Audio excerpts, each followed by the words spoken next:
Merci de vous informer avec Puissance Télévisions. Bienvenue si vous venez de nous rejoindre dans l'actualité de ce lundi 29 septembre. Dans la Marne, ce week-end, les moteurs ont rugi à l'occasion d'une course régionale de sidecar cross, une discipline spectaculaire encore méconnue. La communauté de communes des Portes de Meuse a inauguré un parcours en 11 étapes à travers le village de Brovilliers et jusqu'aux carrières de Rainval. Ce vendredi, un appel national à la grève avait été lancé par la FNSEA et les jeunes agriculteurs. En Meuse, une réunion s'est tenue au sein de la Chambre d'agriculture. Dans la Haute-Marne, excédés par la multiplication des attaques de loups, les agriculteurs haut-marnais ont manifesté ce jeudi à l'appel de la FDSEA 52 et des jeunes agriculteurs. Plus de 300 participants se sont rassemblés pour dénoncer un prédateur qu'ils jugent incontrôlable. La météo, le beau temps est présent dans une majeure partie du pays, sauf dans l'Est. Un temps mitigé donc dans nos départements, alternant entre éclaircies, passages nuageux et quelques averses locales. Les températures cet après-midi atteindront entre 17 et 19 degrés.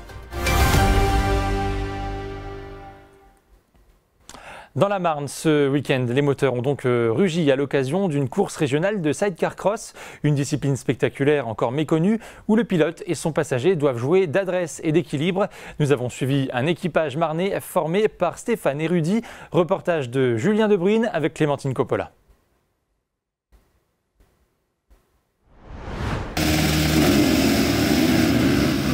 Sur la piste, une trentaine de sidecars s'élancent pour une manche régionale. Parmi eux, l'équipage formé par Stéphane au guidon et Rudy dans le panier.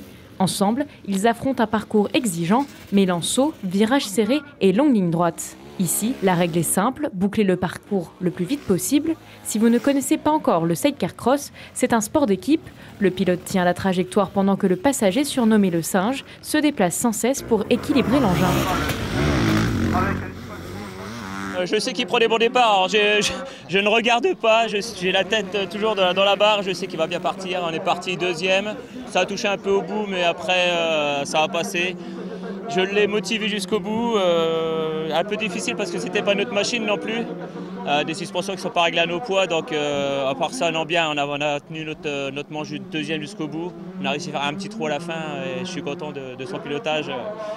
On est bien parti pour une bonne saison l'année prochaine.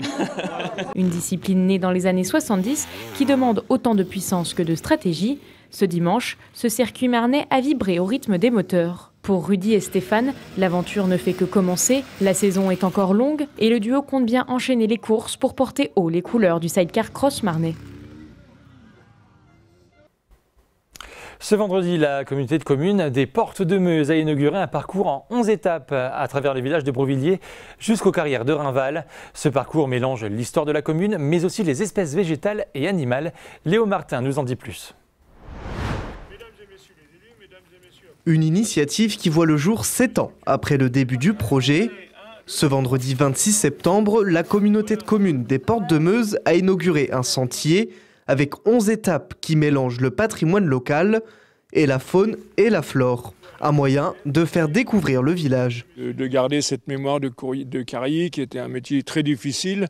On voit que les gens ont travaillé durement. Et en plus de ça, ils ont extrait de la pierre où on a beaucoup de construits. Et en particulier, il y a beaucoup de pierres de Savonnières, puisque c'était Savonnières, mais également Brovilliers, qu'on servait aux constructions dans les quartiers chics de Paris. Voilà, et on en est très satisfait.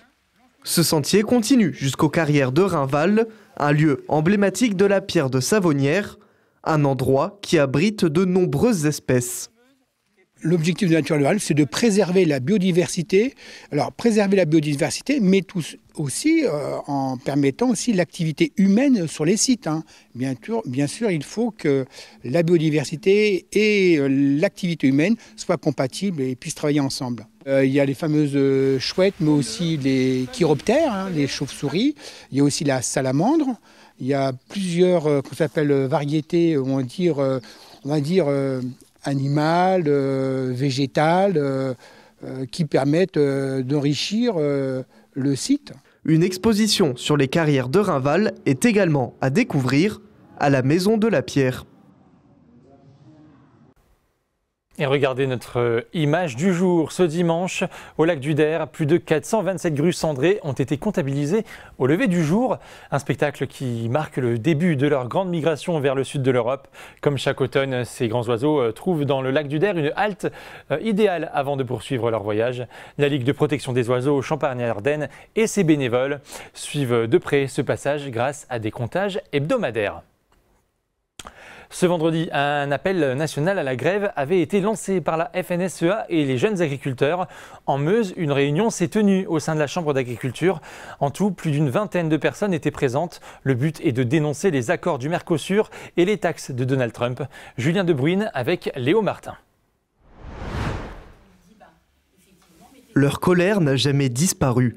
En réponse à l'appel national lancé par la FNSEA et les jeunes agriculteurs, la Chambre d'agriculture de la Meuse a organisé ce vendredi 26 septembre une conférence de presse. Les éleveurs dénoncent l'accord du Mercosur et les importations d'Ukraine, qu'ils jugent contraires aux normes françaises, une concurrence qu'ils estiment impossible à supporter. On parle du Mercosur, mais c'est des accords qui sont honteux. On place l'agriculture comme monnaie d'échange alors qu'on devrait la placer en haut de l'échelle. On ne peut pas avoir de la concurrence déloyale, on ne peut pas nous interdire de produire d'une certaine manière en France et à côté aller importer des produits qui ne répondent pas à nos normes de production. On est capable en France de produire une alimentation à la fois saine et de qualité et qui en plus est accessible économiquement aux Français. Autre enjeu pour le monde agricole, la loi Duplon-Menonville votée cet été. Elle promet de simplifier les règles pour les exploitants, notamment sur les bâtiments d'élevage et le stockage d'eau. Mais certains la jugent insuffisante. Cette loi, elle vise à permettre au niveau français tout ce qui est permis au niveau européen. Donc c'est une loi d'inspiration européenne, de convergence européenne. Je le dis souvent, marché unique, règle unique. Nous devons avoir les mêmes possibilités, le même champ du possible au niveau agriculture, de notre agriculture française qu'au sein de l'ensemble des pays européens. Même règle, marché unique, règle unique. Voilà la philosophie avec Laurent Duplon qui est la nôtre. C'est absolument indispensable si on veut lutter contre les concurrences déloyales intra-européennes. Du côté des députés, l'optimisme n'est pas vraiment là. Je pense qu'il faut redonner confiance aux agriculteurs, il faut leur redonner des perspectives, il faut les accompagner, les soutenir nos filières, soutenir aussi les générations futures qui doivent reprendre ces exploitations. Mais je suis extrêmement vigilante parce que nous avons en face de nous malheureusement des responsables qui n'ont pas pris toute la mesure des enjeux. Au total, des dizaines d'actions étaient organisées partout en France ce vendredi 26 septembre à l'appel de la FNSEA. Eux aussi sont excédés par la multiplication des attaques de loups. Les agriculteurs au Marnais ont manifesté ce jeudi à l'appel de la FDSEA et des jeunes agriculteurs. Plus de 300 participants se sont rassemblés pour dénoncer un prédateur qu'ils jugent incontrôlable et demander des mesures concrètes. Entre colère, symbole fort et battue collective, ils veulent alerter sur l'avenir de leur élevage. Célia Richard. Loup prédateur. C'est ce qu'on peut lire sur cette pancarte. Les agriculteurs au Marnais se sont rassemblés ce jeudi 25 septembre pour manifester contre le loup sur le territoire. Une initiative menée par la FDSEA 52. Depuis janvier, une centaine d'attaques et plus de 550 victimes.